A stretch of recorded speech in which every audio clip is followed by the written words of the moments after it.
Doctor B R. Ambedkar द्वारा भारत में महिलाओं के कानूनी अधिकारों को आकार देना। मैं किसी समुदाय की प्रगति को महिलाओं द्वारा हासिल की गई प्रगति से मापता हूँ। बाबा साहेब अम्बेडकर।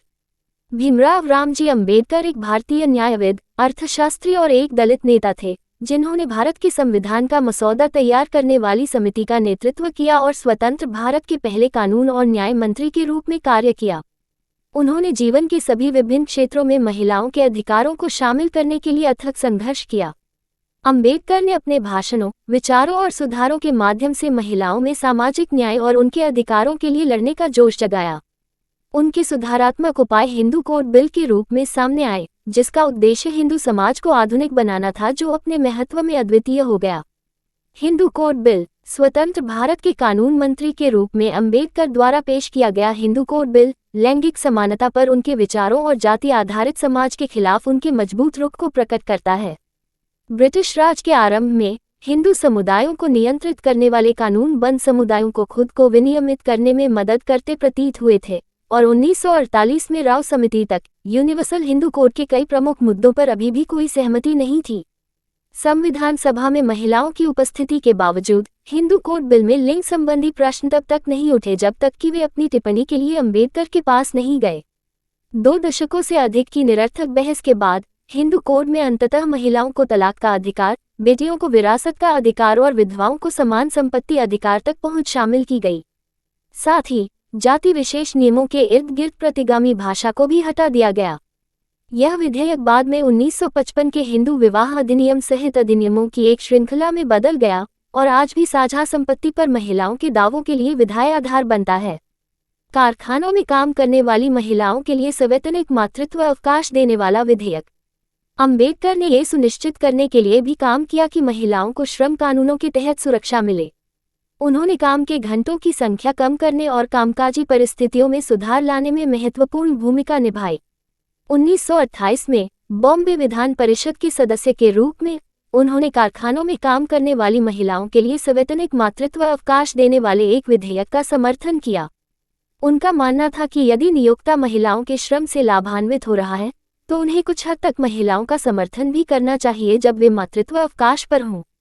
उनका मानना था कि शेष आधे का भुगतान सरकार द्वारा किया जाना चाहिए, क्योंकि यह राष्ट्र के हित में है। अम्बेडकर का यह भी मानना था कि महिलाओं को अपने शरीर पर अधिकार है। उन्होंने कहा कि गर्भधारण एक ऐसा विकल्प है जो महिलाओं को करना चाहिए।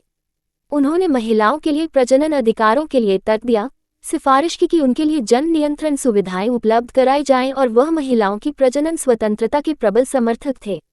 उन्होंने खान मातृत्व लाभ अधिनियम का मसौदा भी तैयार किया, जिसमें कोयला खदान श्रमिकों के लिए समान वेतन और कल्याण निधि पर महिलाओं के समान प्रतिनिधित्व की मांग की गई, और भारत में महिलाओं के अधिकारों के लिए समान नागरिकता और आर्थिक विकास के लिए महिलाओं के अधिकारों पर जोर दिया गया। 1942 और 1946 के बीच उन्होंने महिलाओं के लिए प्रगतिशील कानून पारित किया, जो समान काम के लिए समान वेतन, आकस्मिक और विशेषाधिकार अवकाश, चोट के मामलों में मुआवजे और पेंशन से संबंधित था। भारतीय महिलाओं को पूर्ण संपत्ति अधिकार और तलाक का अधिकार दिलाने में अम्बेडकर की भूमिका। उनके द्वारा प्रस्तावित कानून का उद्देश्य महिलाओं को पसंद की स्वतंत्रता के माध्यम से एजेंसी प्रदान करना था, जिसके परिणामस्वरूप उनका सशक्तिकरण हुआ। महिला सशक्तिकरण के लिए उनके सबसे महत्वपूर्ण योगदानों में से एक हिंदू कोड बिल की शुरुआत थी, जो समानता के उनके विचारों और भारत की महिलाओं के लिए उनकी चिंता को सटीक रूप से प्रतिबिंबित करता था।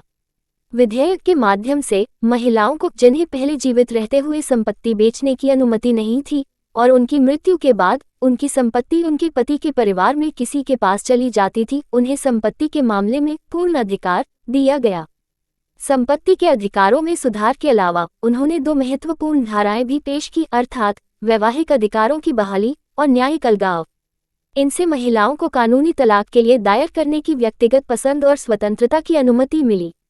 विधेयक को 4 स्वतंत्र अधिनियमों में विभाजित किया गया था, हिंदू विवाह अधिनियम 1955 जिसने महिलाओं को तलाक और कुछ मामलों में भरण पोषण का अधिकार दिया। हिंदू उत्तराधिकार अधिनियम 1956 जिसने उन्हें पारिवारिक संपत्ति प्राप्त करने का कानूनी अधिकार दिया। हिंदू दत्तक ग्रहण और भरण पोषण अधिनियम 1956 जिसने महिलाओं को कानूनी रूप से बच्चा गोद लेने की अनुमति दी। हिंदू अल्पसंख्यक और संरक्षकता अधिनियम 1956 जिसने एक महिला को अपने बच्चे की प्राकृतिक अभिभावक बनने की अनुमति दी।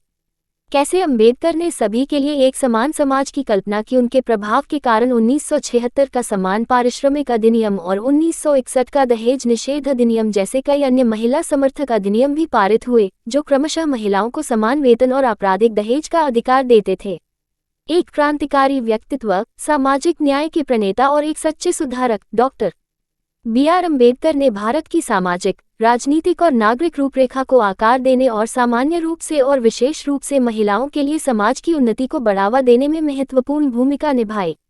उनका दृढ़ विश्वास था कि अन्यायपूर्ण लिंग संबंधों को खत्म करना और महिलाओं की स्थिति को ऊपर उठाना सामाजिक पुनर्निर्माण की प्रक्रिया के भीतर महत्वपूर्ण आवश्यकताएं थीं, जिस पर उन्होंने अपने जीवन का लक्ष्य रखा था। यहाँ मुहैया सूचना सिर्फ मान्यताओं और जानकारियों पर आधारित है। यहाँ ये बताना जरूरी है कि यह मेरा वीडियो किसी भी तरह की मान्यता, जानकारी की पुष्टि नहीं करता है। किसी भी जानकारी या मान्यता को अमल में लाने से पहले संबंधित विशेषज्ञ से सलाह लें। धन्यवाद।